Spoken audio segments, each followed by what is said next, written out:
Hi, I'm Chinouriri. I am from London born and bred. However, my heritage is Zimbabwean, and I released my debut album, What a Devastating Turn of Events, this year, and I spoke about the struggles and battles of growing up as a Black British creative and what I've had to deal with. In this podcast, even, I'll be sitting with my dear friend, Kat Burns, and we'll be discussing what it's like making music as Black British creatives in the UK and the contributions we are making to British culture. We will also be joined by some amazing guests to speak about representation, creative expression, and our identity in our creativity. So this is Even, and let's get into it.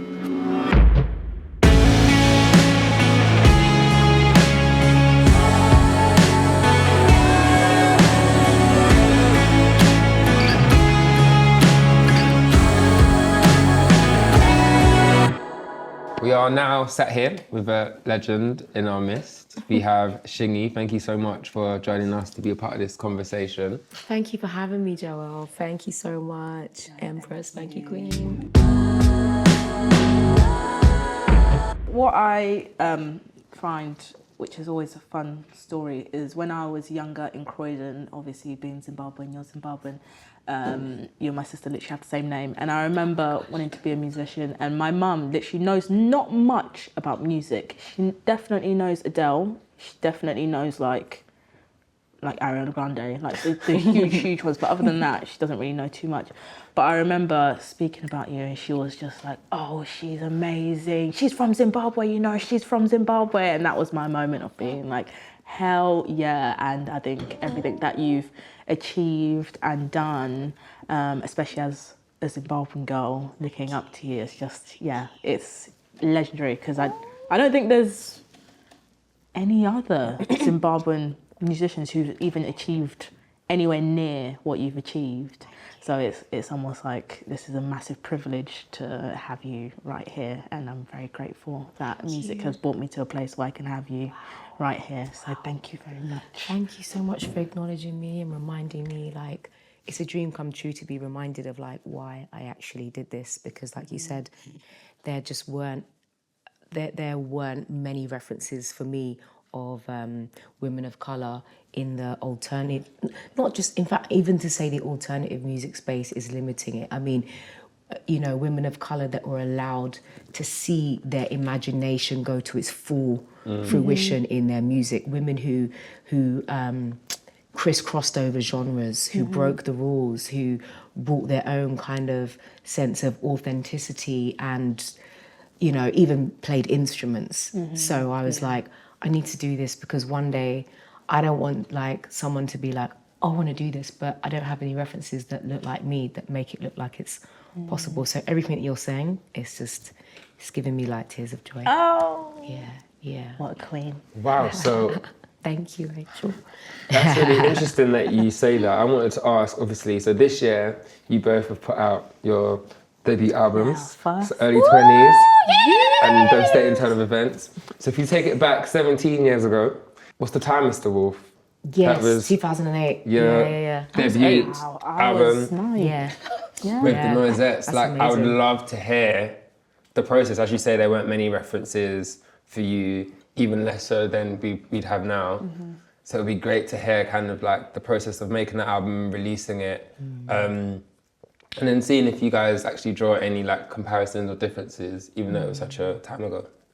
It's not that the references weren't there when Black people are growing up in, you know, the Western spaces.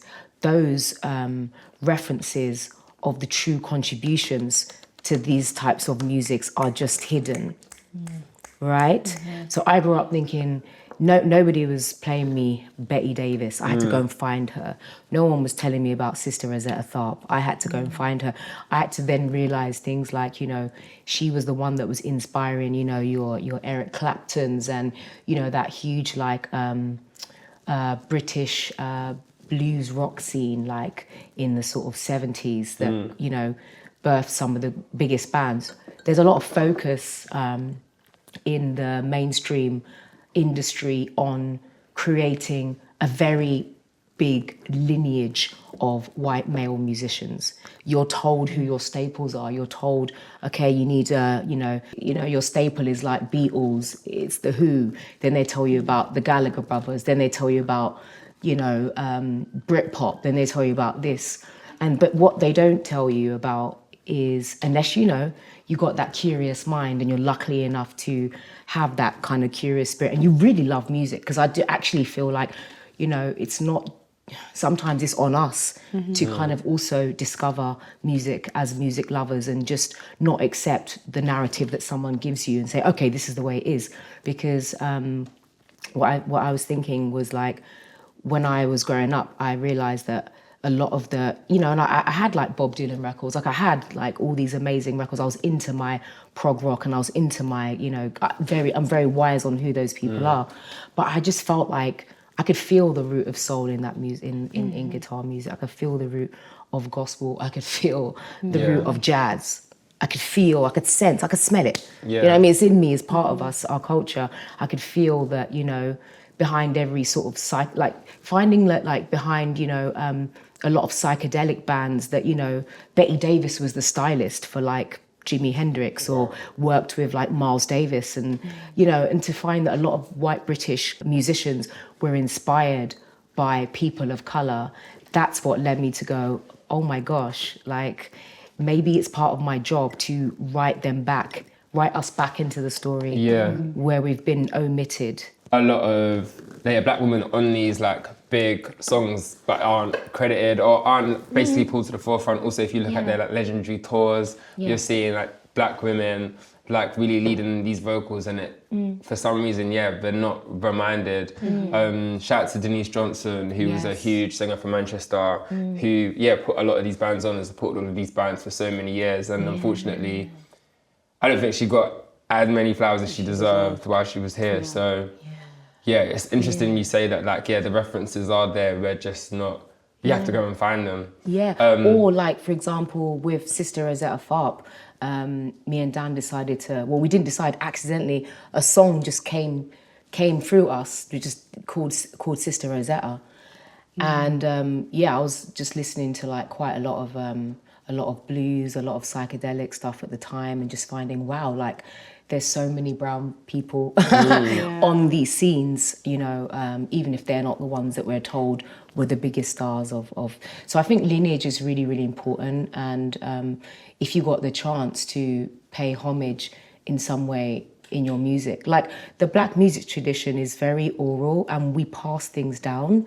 So it's like we're kind of naturally doing it now. Like you're like just making me feel so like, I don't know, like so grateful, and like this is what we're supposed to do. We're supposed to have a very clear, present, vibrant lineage. Like you should be able to go from, from the blues singers of the 20s and the 30s, the Big Mama Thorntons, all of this. You should be able to go from jazz to all the beautiful directions in which we took it at. But I think what pop music did is, I guess what happens to a lot of commercial culture is a lot of the, certain names were written out. So I feel like it's happening again, where we're creating this beautiful lineage where you can go, oh, okay, so we had Skunk and Nancy, now we have this. And we shouldn't have to feel, like you were saying earlier, there's only one at a time. Exactly, yeah. And it's just, we're not doing that anymore. We actually can all exist, and we all coexist beyond time, because music is timeless and music immortalizes people. So, even like you're saying, our amazing sister passed away, the music is immortalized. You're talking about her. Yeah. And I can hear references in your music that just, I don't know, it just is so active, It's just like, it's amazing. How kind of thing. Far back did you guys go in your kind of like listening history and making sure you kind of knew who to look up to in the spaces that you guys represent in your music? I think I had quite I don't want to say limited amount of music when I first started music, because my family were very Christian. There was no non-Christian music being played in the house until my mum went to work, and then my brother would put on Channel U or something. Love it. Stuff like that. Words. So then it's like the little bits I would listen to, I would then get hyper attached to. So then it was like in the car, my mum would always play. I remember Lady Swift, Black Mambas, and then looking into that and being like, okay, this is really cool. And then I remember then finding like early Coldplay songs when I was like getting picked on in school, and because that was like my little discovery, I was then hyper obsessed with that. And then I remember discovering Daughter, and I was like, oh my gosh, there's singers who are like quiet and can whisper. Like, I can also whisper because I can't sing very loud anyways. And then it's almost like when it started then, it's then by the time I hit 18, I hadn't expanded much of my knowledge. I definitely knew who you were, just throwing it out there. And it was just stuff like that. It was almost like I was learning as I was going on. I was listening to albums, so many albums for the first time, and trying to broaden my horizons, but also being put into a certain kind of box at the same time. So it's almost like I learn as I go on, and I feel like it's almost quite a privileged way to experience music, because you see when people are like, I wish I heard this song for the first time. I'm like, oh, I'm actually hearing it for the first time, because I didn't actually hear that much. I think I'm similar to you in terms of like, I was just kind of a sponge of whatever my mum would play. And my mum would just play so many different artists. Still to this day, I could not tell you who they were. Yes. I just knew I loved it. I don't know who it was. I don't know what it is. She would just play CDs, and it was from the 80s, it was the 70s, it was all these different artists, and she would just know all the words to them. And I'd be like, who is this? And she would say it, and I just had no idea. And then when I didn't really get access to like what I liked until I was a teenager, because it was like I'd have my sister's hand-me-down, like I'd have her like Sony Ericsson, and she had already like Ericsson. She would just like download like Destiny's Child songs and like Usher and all that like 2000s R&B, and I would just have that on repeat. So there's loads of like random 2000s R&B songs that my sister's like, how do you know that? And I'm like, you're Sony Ericsson. It's all you. So I think it wasn't till I was a teenager, and I was kind of like, okay, I enjoy pop music. Where can I go to listen? And YouTube was like my space. YouTube was the one. YouTube was just where it was at. It was very limited. My mum played so many different black artists. I just could not tell you any of their names. Unfortunately, I just know the songs. When people say the names, like, you But don't you had know the that. spectrum. You had the spectrum of like different vibes, different genres.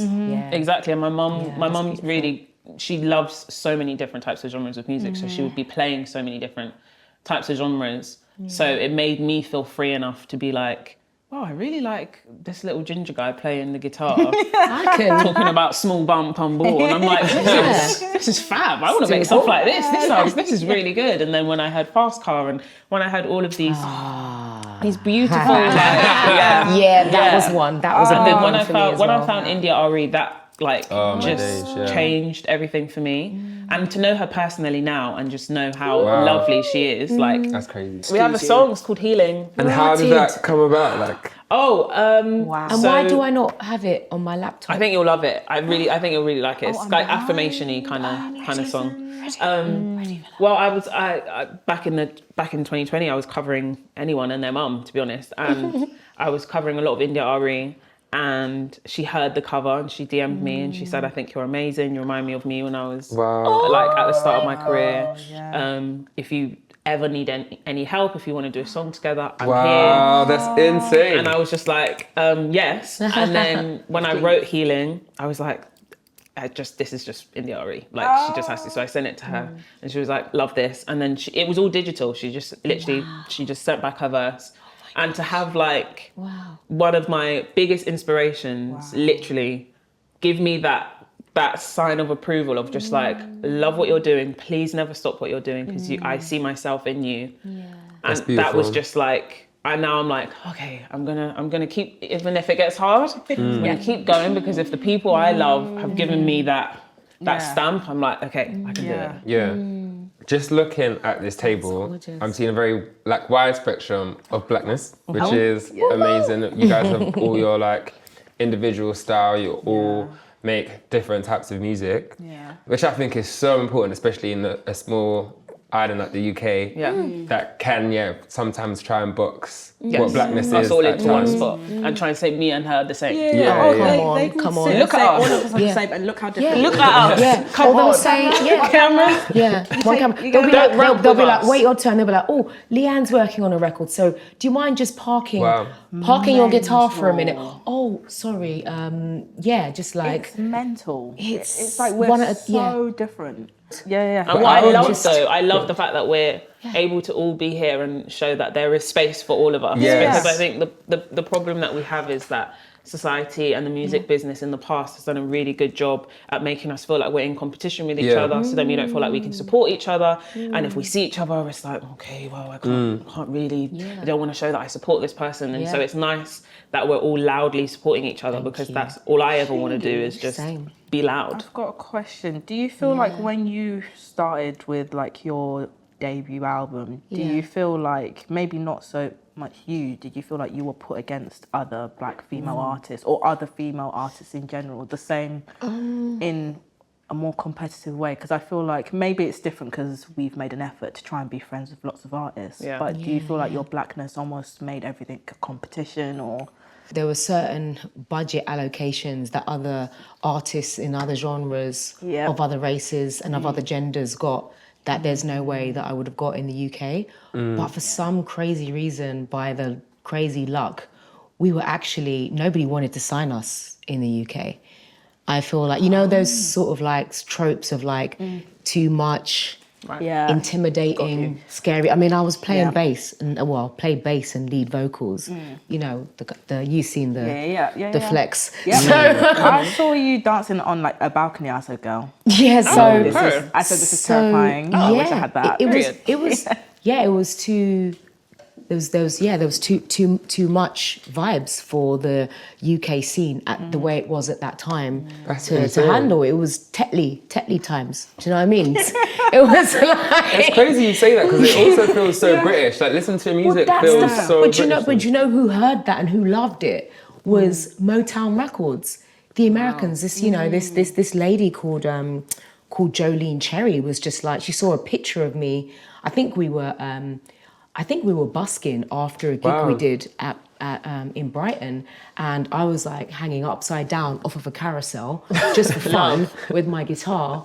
And my manager was just, working hard, doing the rounds, and we were just like, you know what, we need to stop knocking at these Tetley doors because they're just not, they're not ready. They're not ready.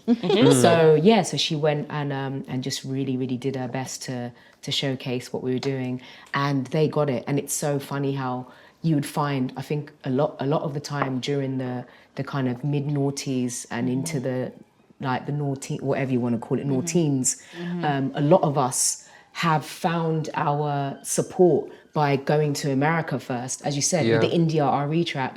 If anything, I feel like the industry was more restrictive and more rigid in the UK. Like you said, small island mentality. Yeah. Whereas you go, they're like, oh my God, you just so different. I love it. That accent. And so if anything, I felt like the boxing in and the competitiveness was like, okay, you've got to wait. Like I was never going to be like, I don't know, who can I say?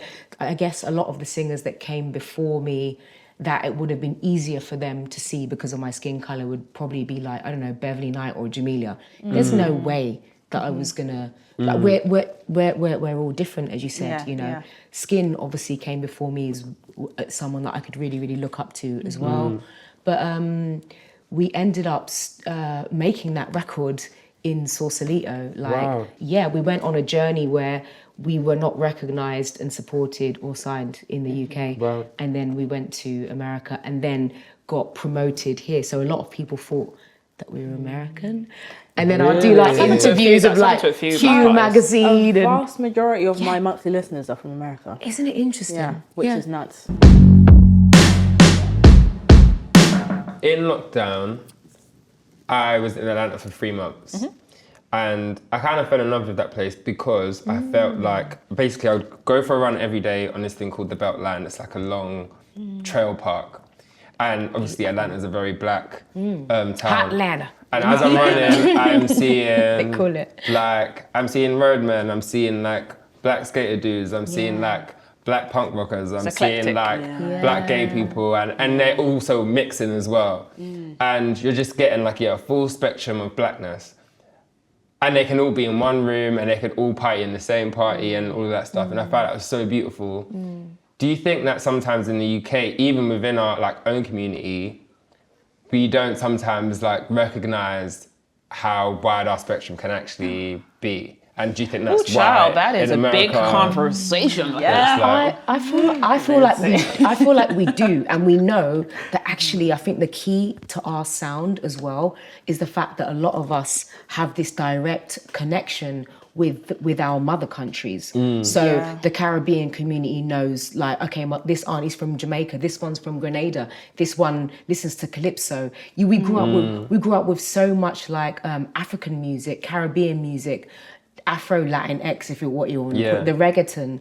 And I feel like what I love about the American sound, although that's maybe why we don't sound like that, is there is a bit of an American sound which comes from, I guess, the black musical community that they've cultivated more on their own terms, which comes very much from gospel, comes from blues, comes from jazz.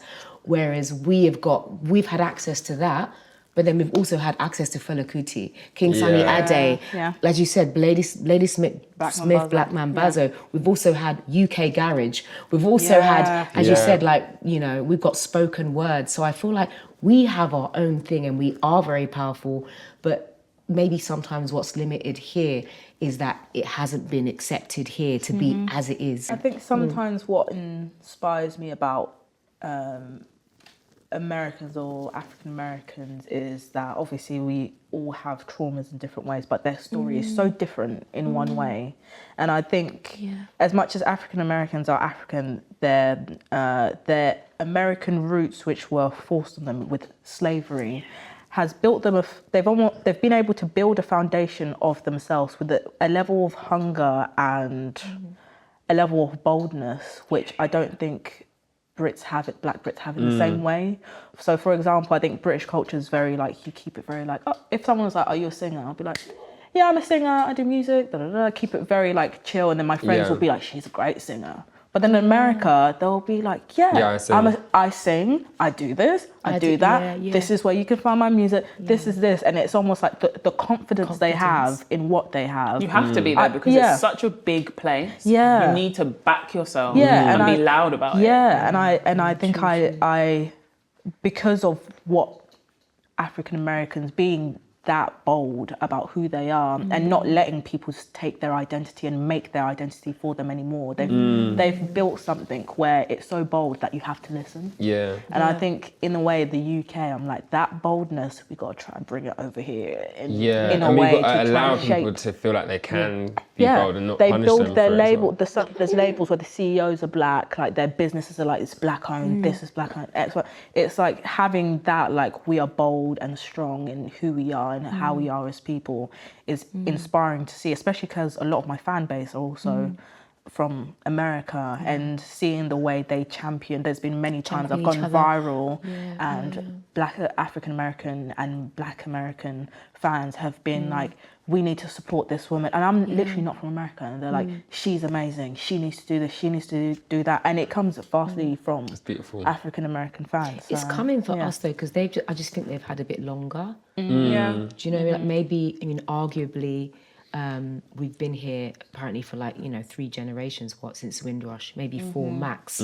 So what we've had for the last 60 or so years to achieve, they've had the last 100 to achieve. So we're getting there and they're inspiring us, but we're also inspiring them on terms of like, I think we're also influencing 100%. Their contemporary music. 100%. And that is a beautiful flex to see, because for me, like post noughties R&B, as you were saying, I did feel that like a lot of my friends who were African Americans were, it was beginning to look to the rest of the world as in like the only music that's acceptable to do as a black female, especially, is R&B. So R&B was beginning to become like, I don't know, I feel like it came to a place where it needed, for me personally, to go into a more explorative direction than what we were seeing in mainstream R&B. Like the black female, for example, began to feel like, you know, this is the only way that you can present, you know what I'm saying? I'm just trying to say it diplomatically, right? So I kind of felt like with this whole intersection of like the post-2000s industry embracing more black females and black artists who are more, not only more like, I guess, genre fluid, but they can also hear where we've been inspired by them. I feel like just now the international, it is also beautiful to see how they are really inspired by second, third generation black Brits who are still got our umbilical cord quite close culturally to our mother countries. 100%. And it's So made true. our sound so different. Yeah, how has it made you sound different? How do you guys kind of use music, whether it be from Zimbabwe or Africa or the Caribbean, how does it influence your music today? I think I haven't used it enough. Like, for example, I wouldn't be able to harmonise like how I do without Lady Swift, Black Mambazo. Like, I owe everything. Yeah, I was about to say, I feel like I hear it. Yeah, the Southern, I can hear it in your voice. Yeah, Southern exactly. African. Yeah, it's just South Africa. I owe South Africa, Zimbabwe, everything. And I know sometimes they'll be looking at me like, God, these St. George's flags. What are you doing? I'm like, there's a story I need to tell. Yeah. There's a story I need to let go of. That's it. But it's like the moment where I would love to be able to go to Zimbabwe and learn a lot about music, because I met a producer called Ollie Baston, white English man, and I remember telling him I'm Zimbabwean, and he was like, something like he spent a month in Zimbabwe exploring and learning music, and I was like, you spent a month in my homeland, and I've been alive for 25 years, and I've been in my homeland probably no more than 3 weeks in my entire life, and that's where my roots of music are from, whether I like it or not. When I went to Zimbabwe for the first time, my roots, I've never felt so included with people and almost seen but unseen at the same time. And I'm like, the amount that I could learn from my people, I think, you know, village raised as a child. And I think if I was to go there, and obviously music is my child and the thing that the universe has given to me, but it's something that being Zimbabwean has given me. And I think the moment I'm able to go there, I remember the first time hearing Zimbabwean people singing when I went to my mum's village, and they were singing and I could have cried. My mum's like, I grew up listening to this. And I was like, this is like magic. Like, It is weird how like a significant number of Zimbabwean people can sing. Because when I'm going to like Zimbabwean harmony, I'm like, Straight away. did you guys rehearse this? Like, what the hell is going on? Like, Can I just also chip in and say, like, what I love about the UK scene is that, like, because our communities are so tight knit, right? You get this whole like Zimbabweans know Jamaican music. We know the difference between calypso from Bajan calypso, Trini calypso, because you guys are our neighbours. We are. We went to the same primary schools. We went to each other's houses for dinner, for steam down, for dumplings. You came round for jollof or sadza. So there's something about the UK sound where I feel like sometimes you can't tell where, like, let's say where a black UK hip hop artist is from. You can hear a bit of like the Caribbean. You can hear though also a bit of West African, just because maybe that's the part of London that they grew up in, and those are the dominant black communities. So I feel like I wanted to ask you how your heritage has influenced your music. I feel like my experience is slightly different because my mum, like my granddad came Windrush generation, very, very Jamaican man. But my mum was born in Wales, Newport in Wales. So a very white part of, so very, very, very white. And she left Wales when she was like 20. My auntie and my uncle still stayed there, so they're still in Wales now. So me and my sister always talk about this, and we feel like there's so much more about our heritage and our culture that we really want to learn about and unpack, because we've always felt very Black British. And our dad never really taught us about our Nigerian culture.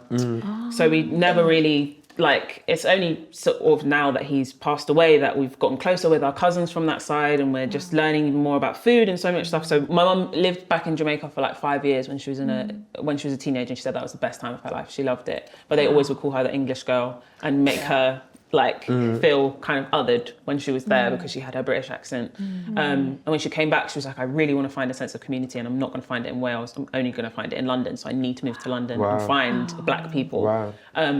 So I think my experience of how she raised us, and then my dad had the same kind of mindset of you need to assimilate into British culture in order to get anywhere. You're Black, love your Blackness. I love my roots, but you're going to need to, if you want to get somewhere, love them at home. Yes, love them at home. Watch how you speak. Know how to code switch. Know all of these things. And so that was how I was raised.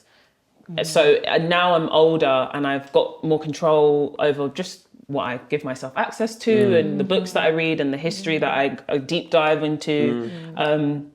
I feel like I'm still really early on in like unpacking my heritage and how that has like connected me to the music that I make. And I know first and foremost that I have a soulful voice and there is soul in me coming from my ancestors and all of that stuff. But I think it's as of when I hear like you guys speaking so freely about like, I don't know why it makes me emotional. Do you know what's so interesting? I'm quite emotional. It actually makes me want to cry. But I don't know, it's because I think that's something I feel like. Beautiful Empress. It's so crying beautiful. is just excess love, everybody. So it's so fun. But yeah, I don't know. It's something that I've always wanted to feel closer within my heritage and like my Blackness. And I think in school sometimes that was taken away from me a little bit with the music that I loved and stuff like that. This is beautiful. Thank you for. It's just I've always questioned my Blackness. Well, I've had it questioned when I was younger. So as I've gotten older, it's been something to unpack within me. So it was just nice to hear you guys speaking. This is like, I feel so trusted as well. Not us. I feel so. This concealer. In terms of me, like I really felt like that for a long time, partly because I also have a father that passed away. Do you speak Shona? I understand it fluently. Oh, you're so lucky. How? Because my mum was cussing. Oh, your mum did amazing. All the time. I can say like, oh my gosh, and like a few keywords, but I still don't have like full possession of Shona. And I think that because of my father passed away and my mum was working nights, we didn't, like, the only access we had to Shona culture was actually through my mum's amazing taste in music. But like what you're saying, your mum had this spectrum of records across different genres and different artists. So for me, it took a long time. I was going to say, like, it's a journey. It took a long time to feel confident enough to bring that music up, because it, like you said, it comes with a lot of what may feel like baggage and trauma, but I think really there's so much more blessings in there. Once you start unpacking those melodies and those rhythms, you're like, oh, actually, that's why I got this tone. That's why. So maybe like I kind of relate to you in the sense that you're saying that, like, yes, you grew up with your mum, but with your dad being absent and being Nigerian, of course you weren't going to get that directly. You were going to get it in your community on road. So you have to be like really gentle with yourself. Explore it, have fun. Just I've never cried about this ever in my life. It's never. But it just. I'm about to fight you because you got my neck feeling hot. Nothing beats like self-discovery and intention in discovering, because a lot of people, and I bet they're the people that would have questioned your Blackness, actually don't know too much. And like when you like said that we're speaking freely, I remember you said that it's a journey, like you're like starting and you want to include it more. And like when you mentioned about the different types of like calypso and soca for like each single island, like that's something you have to like go and like find out. I'm obsessed with like Caribbean music, and I'm obsessed with like the links to African music, because I can be listening to like a Trini soca song and hear like a guitar that reminds me of a Ghanaian electric guitar, and like once you like really research your history, you listen to music so differently from all these places. And I didn't get that from growing up Ghanaian in my Ghanaian house. I got that from like doing the research, doing my own work. And now that's why I'm like so excited or so happy about like just the different alternatives of like just how far black music can go. So like, hearing you say that was so beautiful, because I'm like, actually, like, you're on it, like, and it's a journey. I'm still discovering more and more stuff every day. Even with the whole conversation that we've had, I feel like, one, it's a privilege that you've been able to come and have this conversation with us about all these things, because I feel even more confident to speak up even about the things which happened with the album and music and almost like, don't say the wiping out of South African musicians and Zimbabwean musicians, or heritage, or feeling like we have to code switch and feeling like we have to be adaptable, which you get taught a lot when, especially trying to survive in this country. But I think conversations like this will hopefully inspire other artists to be able to know that these conversations are happening. Hopefully the institutions who have supported us so far to be like, look at these Black British artists at the highest level, will see this conversation and go, how can we take this conversation to the next level? These deserves to be on the same platforms as all of the top radio shows. I feel like I'd love these conversations to inspire to the studio. Like, let's advocate for more collaborations. One thing that I didn't have access to was being able to be in a room with more female producers, with producers of colour. When I was making Too Bold and when I was making Ancient Futures, which was the debut solo record and EP respectively on my independent label Zimtron, I found that when I was making Too Bold, there was something that was just incredible about going in the studio with musicians and producers who were from Zimbabwe, who were from Ghana, who were from Kenya, who were from female backgrounds. Rozo is Dominican, UK amazing producer who collaborated with me, and songwriting, working with more women. So I feel like these explorations and us being able to put our heritage and remind the world of that unique stamp that we have as Black UK musicians will happen more when we go in the studio, and when these institutions and our teams support us just getting on with it and getting together in the studio. It was very curated. Often it felt in the early days for me like, right, you're going in with this person, you're going in with that person. So this confidence is sometimes, it comes from being able to get in there and create. And to collaborate. Together. So I'm just putting it out there. Yes. Putting it out there.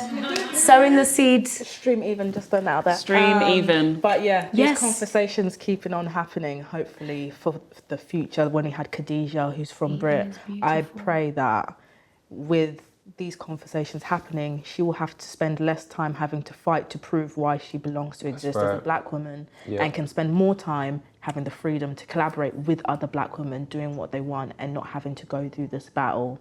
And I want to thank you for going on your battle at the time that you're going in, because without people like you, I wouldn't exist, Kat wouldn't exist, so many people wouldn't exist. And the fact you've come to just speak with us and make us cry as well. Tears of joy. Tears of joy. And we're still getting started. And we're still getting started. We've got loads more juice in here, baby. Not gone nowhere. Exactly. It's an honest privilege. So thank you so much, and thank you everyone. I have one last request? Oh yes. Can you sing me a little bit of what you sang upstairs? But we talk the same, dress for fame. Why does no one else believe in us the same? Never changed. Guess they never played us even. I just had to. I was like, that would be my dream. That's beautiful. And that, ladies and gentlemen, is the Black Homage.